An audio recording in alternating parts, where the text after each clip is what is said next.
Okay, everybody, here we go. It is me, Gregory Mannarino, pre-market report. Just lovely and fantastic, isn't it? May 25th, 2023. All right, people, let's start off with this. It's about freaking time. What am I talking about? Well, finally, the U.S. credit rating agencies have put U.S. credit on a negative watch because of this whole debt ceiling thing that is going on right now. Look, I addressed this issue maybe a couple of days ago. I said, where are the credit rating agencies? If this were you or me, okay, it's amazing how things are just so different.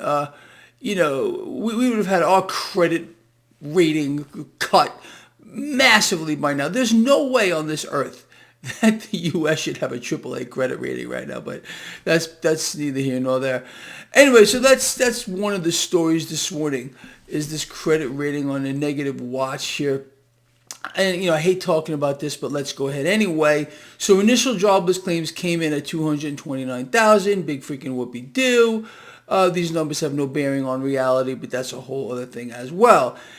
The story this morning with stock futures, NASDAQ futures are up by like 2%, meaning that the NASDAQ is going to open higher by about 2%-ish, something like that. Could change. Trading doesn't start for about 45 minutes, but NVIDIA, one company, okay, has the power to move the NASDAQ.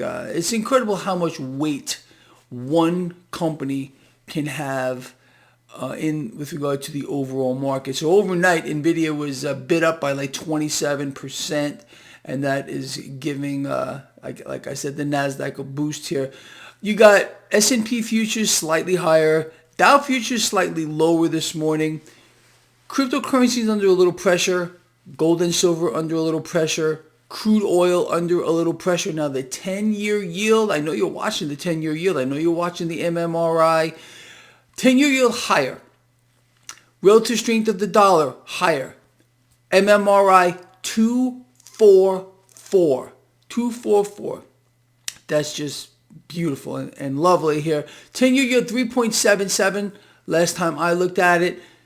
Something's got to give here. Let's see what happens. It's going to be, let me just again say this. In the event that there is a U.S. credit default, watch what happens to the MMRI.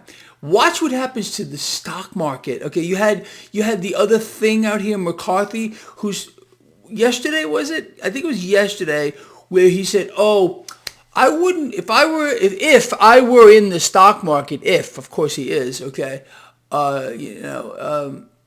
he wouldn't be worried.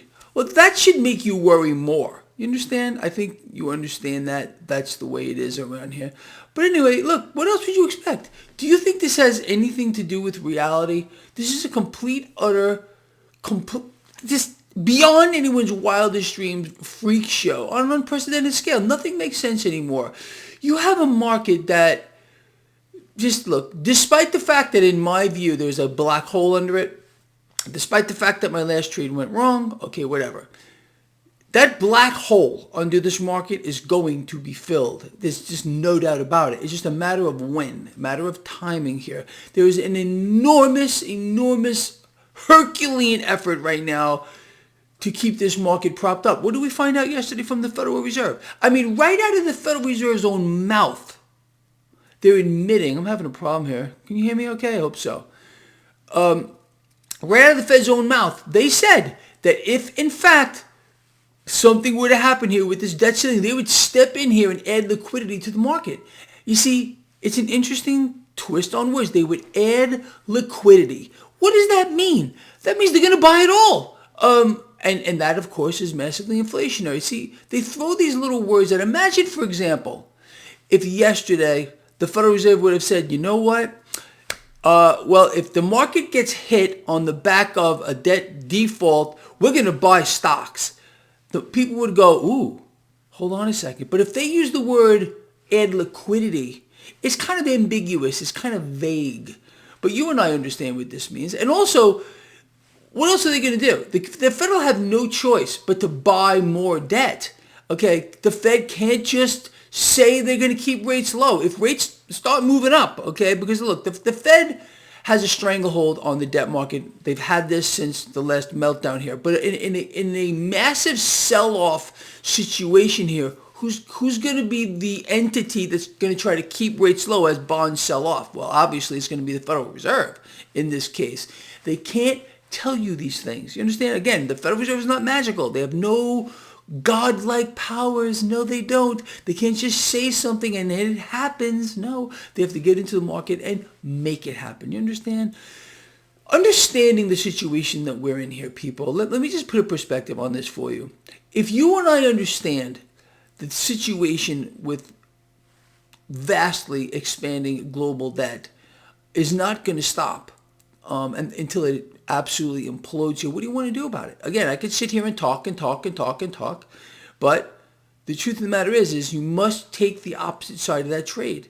That means you must be in what I believe are the most suppressed assets on the planet Earth. I don't sell gold. I don't sell silver, platinum, palladium, or anything. But I sincerely believe in my heart of hearts that that's where people need to be. Commodities, especially silver here. Because, again, debt market implosion is going to destroy the global stock markets. And we could be on the precipice of that right now. Cash will just move from one reality into another. And that means cash is going to flow into commodities. You're going to see inflation skyrocket like people have no idea how bad this has the potential to be. Forget about negative watches on credit ratings or if this were to happen, I know most of you think it won't, which makes me believe it probably will, with regard to a debt default here, it's going to change everything. And it's not just going to be an issue here in the United States. It's going to be epic. But we'll still have enough cash. Believe me, there will be enough cash to whatever they need to go send over to Ukraine to go fund the war. Or there'll be endless amounts for that. Where does that cash come from? I want you to ponder that. You see, it's very interesting to me. How you can have, let's say, the mainstream media say, okay, everyone, we're sending X amount of billions of dollars over to Ukraine, but no one questions where it comes from. Do we have a war chest? Does our president, brain dead imbecile, Bidenstein thing, does he have a war chest somewhere? He can just say, hey, you know what, we're going to take some money out of this war chest, and then we're going to go send it? No. This has to come from the Federal Reserve. The Federal Reserve has to make it, add it to a digital screen, and then they can go send it because we don't have it. We're completely broke. We're absolutely destitute. The United States, I love it when people say the richest nation in the world. We are the most indebted nation in the world. We are not the richest nation in the world.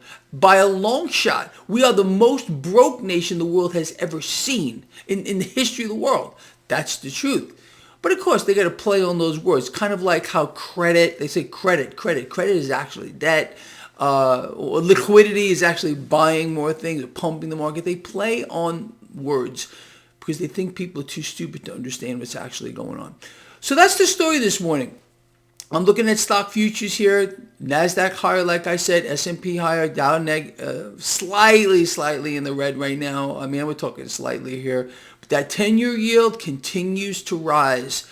Keep your eyes on that. Better yet, keep your eyes on the MMRI. Before I let you go, I just did a brand new interview, and you have to catch this, with Jason Burak of Wall Street for Main Street. We covered a lot. Okay, I'm going to place a link to that interview in the description of this video. I would sincerely hope you will take the time out to listen to that, share it. People, as I always tell you, those thumbs up are very valuable. It gets these videos out there. YouTube shows the videos. So if you would be so kind as to give this video a thumbs up, if you think it's worth it. If not, I get it. I'm not going to get to everybody here. But if you could please give me that thumbs up, I would appreciate it. Comment on the things I've spoken about here and get the video out there. All right, that's it, people. This guy here loves you from the heart, pretty much with all I got. Now, I will see you later for my live stream, 1:05 p.m. Pacific. I was going to say Standard Time. Pacific Time.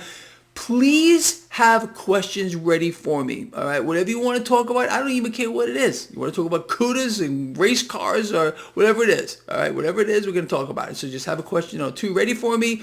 We will cover that later on, and I will see you all later. Thanks for being here. All right, see ya.